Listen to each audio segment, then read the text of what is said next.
Hi, and welcome to Campus Mortgage, the mortgage industry's leading provider of underwriting, processing, quality control, servicing, and closing training.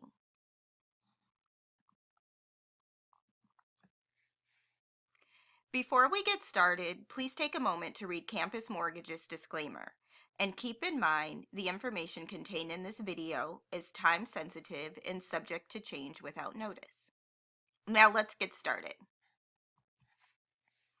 Today, we will be discussing part 3 of a 3-part video series which covers Freddie Mac's Home Possible program. The Home Possible program allows for additional sources of income to be used in order to help more credit-worthy borrowers qualify.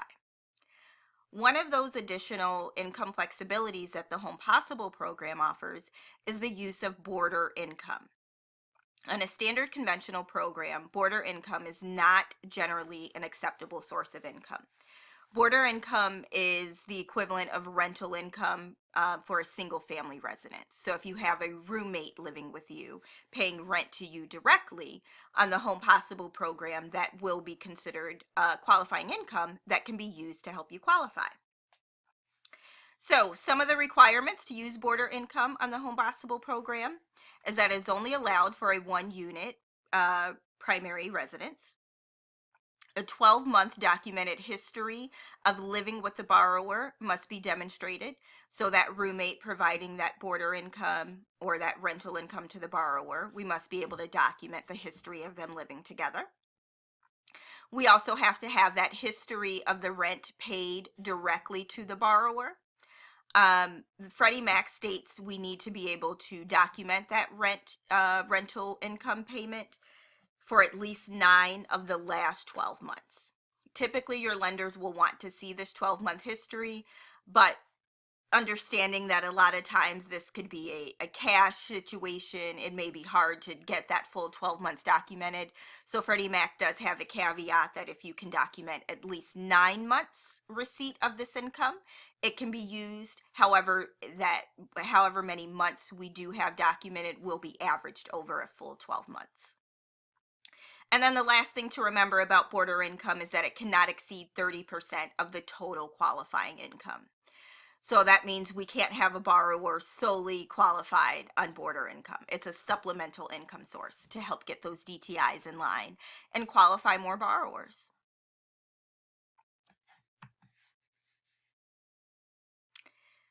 Also, to assist with the mission of helping more low to moderate income borrowers achieve home ownership, Freddie Mac also applies income limits to the Home Possible program. So there are income limits for the borrowers qualifying on this program. Those income limits are broken down into 2 categories. So qualifying income must not exceed 100% of the area median income, that's also known as the AMI, except for homes that are located in low income census tracts. Homes that are located in areas with low income census tracts have no income limits. So easy enough. If I'm in a low income census tract, there is no income limit. If I am not in a low income census tract, then my income is limited to 100% of that AMI.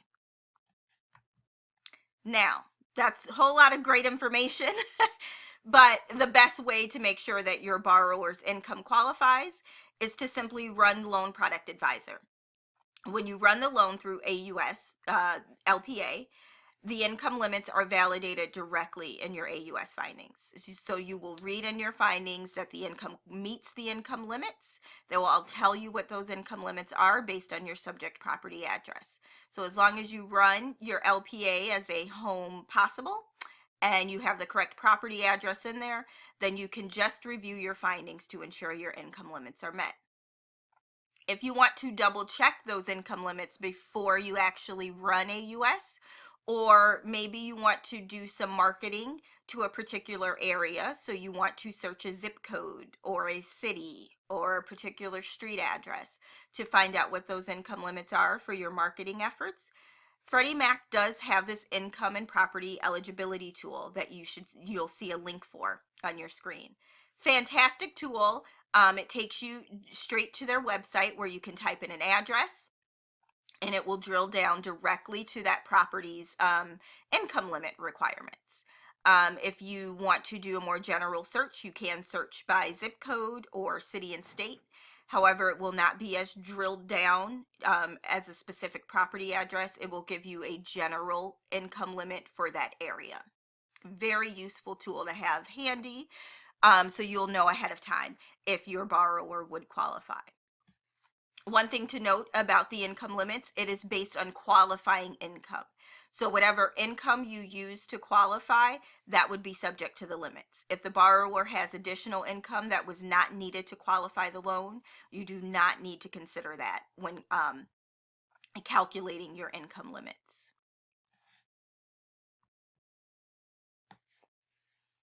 So we talked about those income flexibilities. Home Possible also provides additional flexibilities regarding the sources of funds used for closing. We've mentioned this throughout the series. So now let's talk about the specifics. Some of those flexibilities for sources of funds that are specific to the Home Possible program is sweat equity. This was something that was revamped and included in Freddie Mac's Bulletin 2018-13 to allow sweat equity to cover the entire down payment for a borrower on a Home Possible program.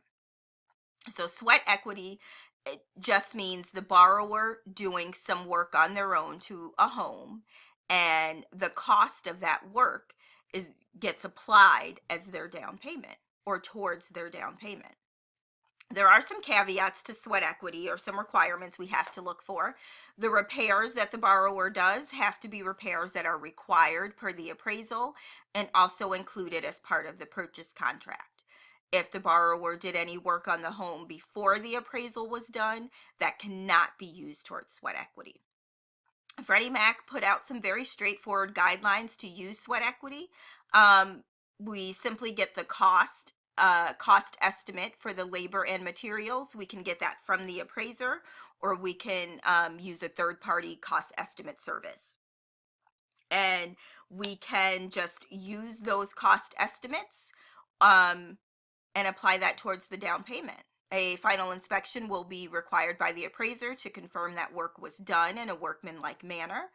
And as long as those requirements are met, then that can be the borrower's down payment. Again, limiting the amount of funds that the borrower actually has to bring out of pocket to closing. Some additional flexibilities also includes a gift or grant from the lender. This is also specific to the Home Possible. Typically, a lender is considered an interested party, so they're not allowed to contribute anything towards down payment. But on the Home Possible program, a lender can provide a gift or a grant as long as the borrower has contributed a minimum of 3% towards the transaction. And lastly, specific to Home Possible is the use of unsecured loans from family members. You'll know on a standard conventional, unsecured funds are typically not allowed for down payment or closing costs. But on the Home Possible, a borrower can obtain an unsecured loan from a family member and use that towards down payment.